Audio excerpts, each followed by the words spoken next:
Hi friends, I'm back with a new video and today in this video I'm going to explain in detail how the OAuth 2.0 PKCE flow in detail and how it works and all using the Salesforce. In this video we will be getting the how we are going to generate the code challenge.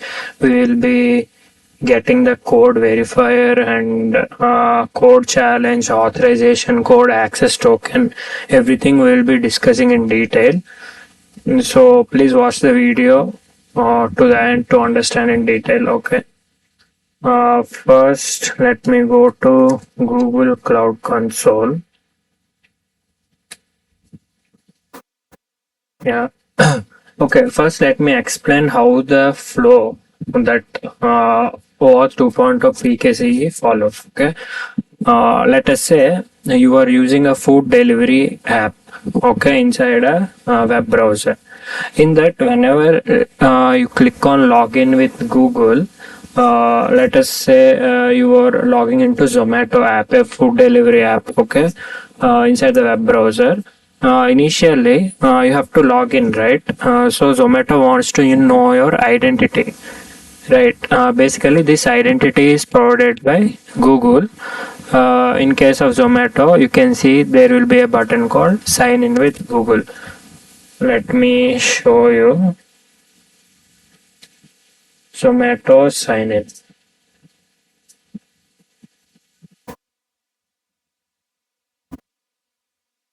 See, whenever I click on login,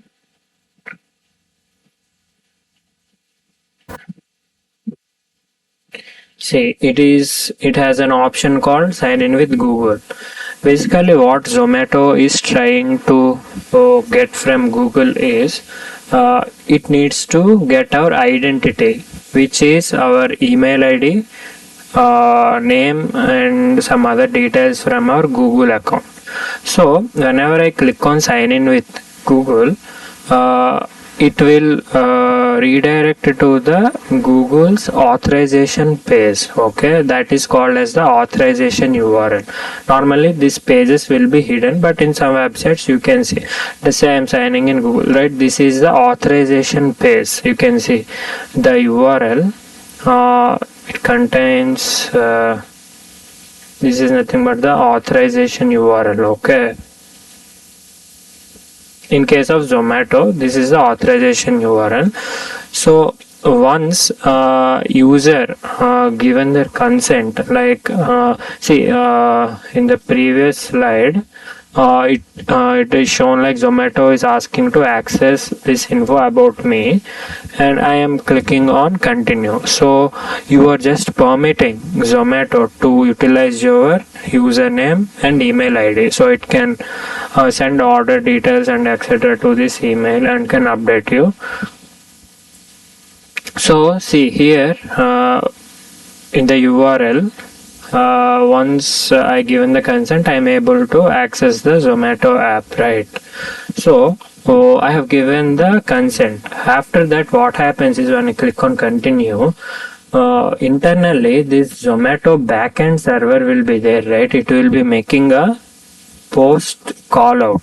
It is a hidden request, but in our example I will also show you how this works in detail, but it is a backend request made by the Zomato server to the Google server.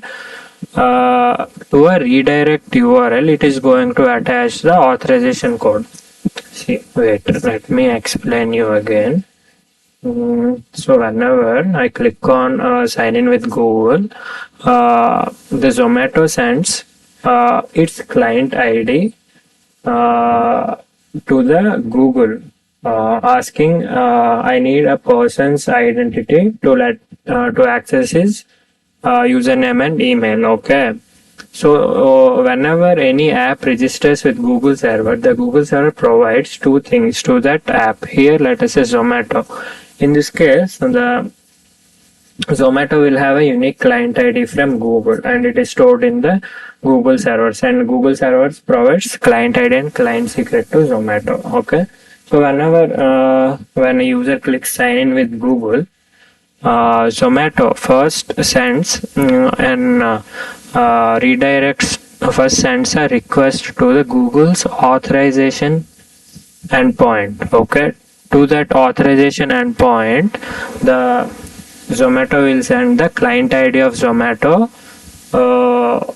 and it will redirect to a pop-up page we have seen, right, where we have given the consent. Once our consent is given, Google will generate a redirect URI that is configured in the Google server.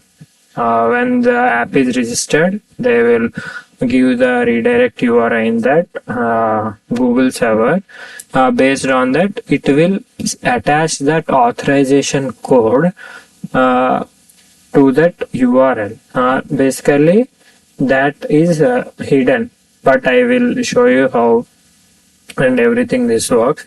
And once that authorization code is we got that authorization code, we are going to make a new request containing the authorization code to get the access token. Okay, so this is also done by Zomato, but it is not visible, it is hidden in this case. Okay, so let me show you. This is the Google Cloud Console. I have created a new project, and in this project, let me go to APIs and services, and I have created a client. Yeah, you go to credentials. Basically, I have created a client to the Google. This web client is like Zomato. We can say like I have registered my new app with Google. I can say like that. So the Google has provided me client ID and client secret. I have already downloaded my client ID and client secret. This is the client ID, client secret. Whenever you are registering, you can download, but now you cannot see it. But I have already downloaded it. It will only show for the first time. Okay, so basically, this web client taxi is like a Zomato app. I have registered in the Google Cloud Console. So Google servers provided me client ID and client secret. And see, here I have also mentioned a redirect URI. This is my Salesforce Visualforce page. Okay, so whenever the authorization code is generated, it will be attached to this Visualforce page at the end of this Visualforce page. So you have seen, right, whenever wait, let me show you here also.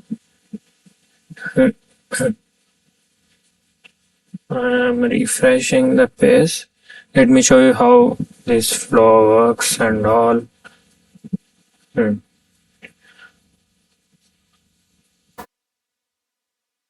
Okay.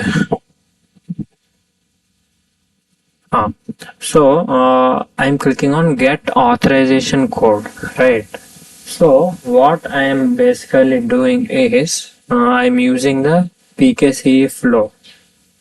So in the PKCE flow, what happens is in the first request I am making to Google, this request I will be making containing the client ID, code challenge, and redirect URI. Okay, this client ID is nothing but our web client X is there at our Zomato app, like example. For this, Google has provided a client ID, and this client ID we will be using, and a code challenge. Code challenge is nothing but a SHA-256 algorithm will be there, and we are going to encrypt using this algorithm. Okay, a basic string, and I will also show you in the Apex how we are encrypting. And that encrypted random string is nothing but the code challenge. So in the first request for getting the authorization code, we'll be sending client ID and this code challenge. Once this request is given, Google will generate an authorization code once the consent is provided. and this authorization code I am utilizing again to get the access token. Okay, so in this case, when I click on the get auth code, see, first I am redirected to the give my consent. Once I have given my consent, see, it will ask like Salesforce wants to access your uh, data like this. It will ask, and when I click on continue, once my consent is given, it is going to redirect me to a Visualforce page which I have created, and it will attach the authorization code in that URL. You have to see fast, otherwise it will be gone fast. See at the URL, it will redirect me to a Visualforce page, because in the Google server I have used that as the redirect URI. I have clicked on continue and it will redirect to the Visualforce page, and in that Visualforce page URL, our OAuth, our authorization code. See, you have seen a Visualforce page. To that URL, an authorization code will be attached, and I'm using Apex to fetch that authorization code and showing in the LWC. And now let me explain how I have achieved this using LWC, Apex, and custom settings. And once we get the authorization code, we can use this authorization code to make another request to get the access token. Okay, this code verifier also we need. So currently this won't work. I will show you in detail. Okay, first let me show you. I have created a custom setting for config. This custom setting, I'm storing the authorization code and code verifier. Okay, see, the authorization code will look like this, a random string, and code verifier is also a random string. Okay, uh, let me delete it where I am. Let me go through LWC for you. Basically, I have a button to get the authorization code from the Google server. Okay, so using this authorization code, code verifier, and code challenges, I'll be able to get the access token. Okay, first when I click on this get auth code, see, I am calling this method. Wait, let me open in developer console these methods also.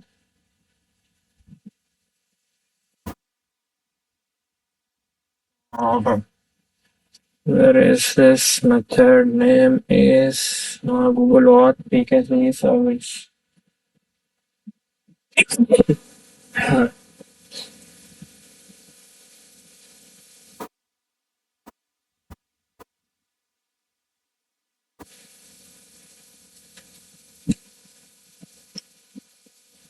So second, okay, we have only one class, and there will be Visualforce page, 10 pages.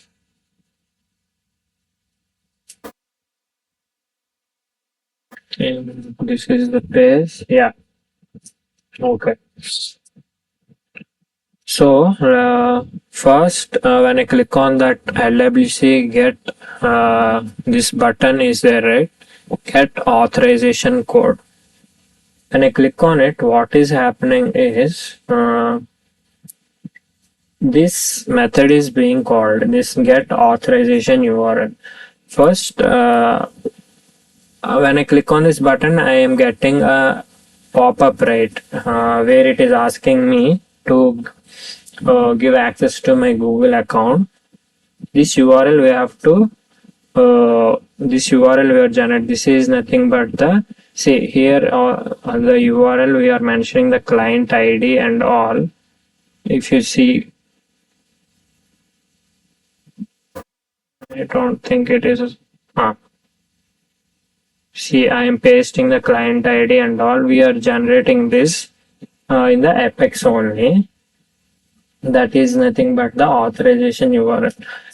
So when I click on get authorization URL, first we are generating a code verifier and a code challenge. In PKCE flow, code verifier is nothing but a random string. Okay.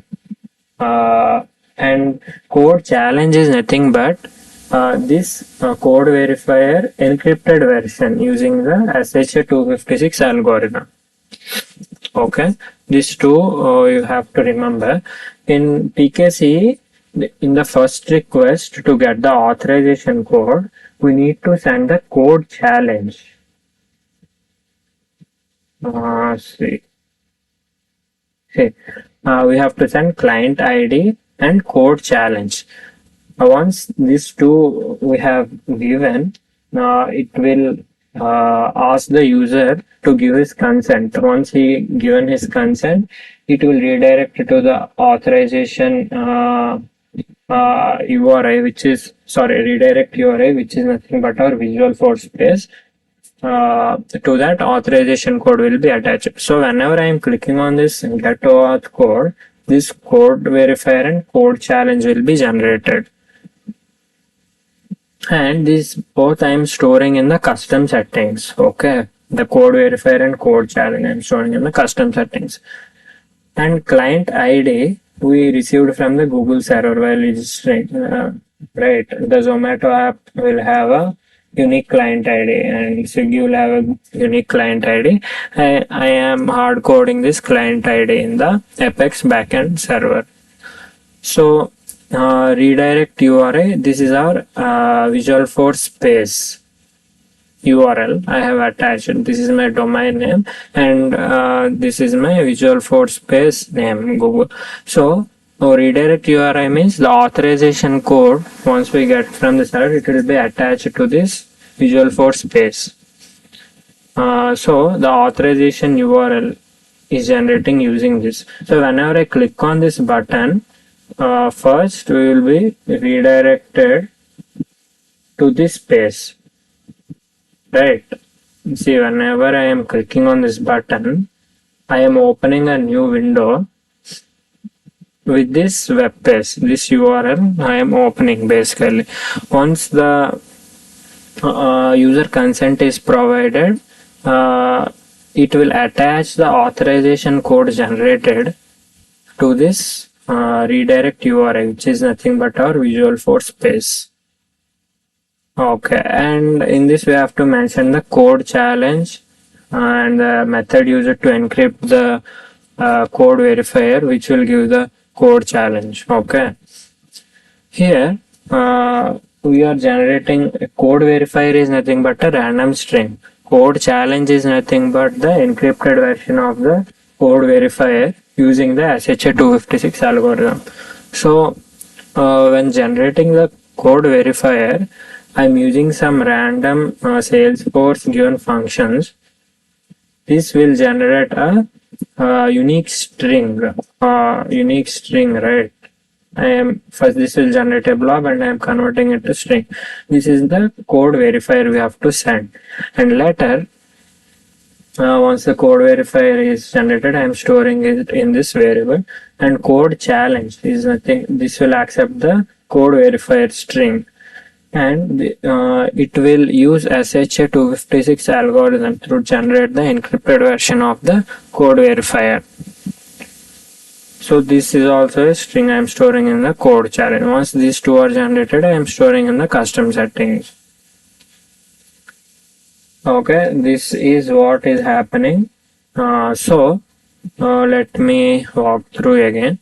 So in the first request, to get the access token, we will be first sending the client ID code challenge to the Google server, to the Google's authorization URL. So Google server will understand that this client ID, like this Zomato, is asking for user's identity. So it will first redirect to a user consent page. So user logs in with his desired Gmail account. Once the user given his consent, Google will think like, yes, consent is received. So let's redirect to the redirect URI attaching the authorization code. So to the redirect URI, here in this case, our redirect URI is Visualforce page. To that page, our authorization code from Google is attached. And let me show you the other part as well. See, this is my Visualforce page, right? Whenever this page is loaded, like whenever the user provided his consent, it will be redirected to our Visualforce page, right? Whenever this page is loading, I am capturing the authorization.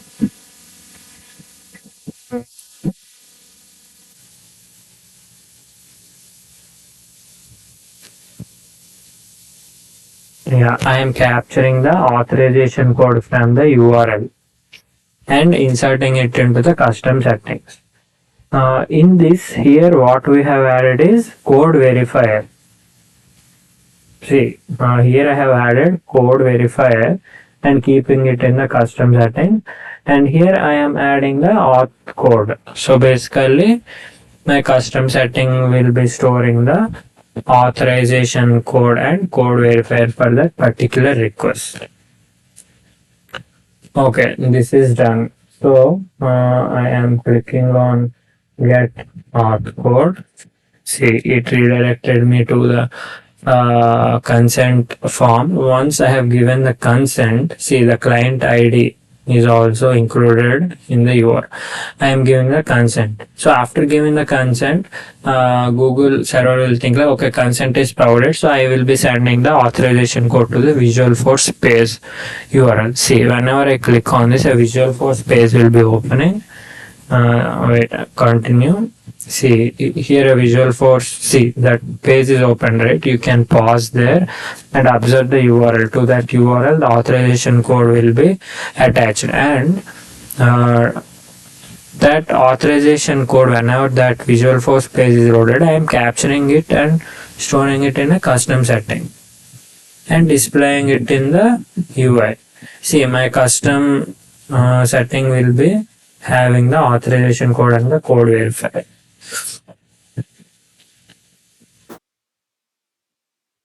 So I have also mentioned like code verifier is the code challenge is nothing but the encrypted version of the code verifier. This code verifier is the random string, right? So if I use the Postman, I am pasting the new code verifier here and the authorization code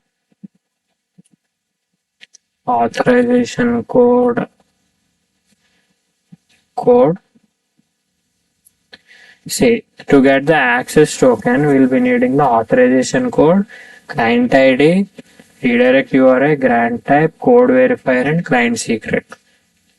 And I'm clicking on send.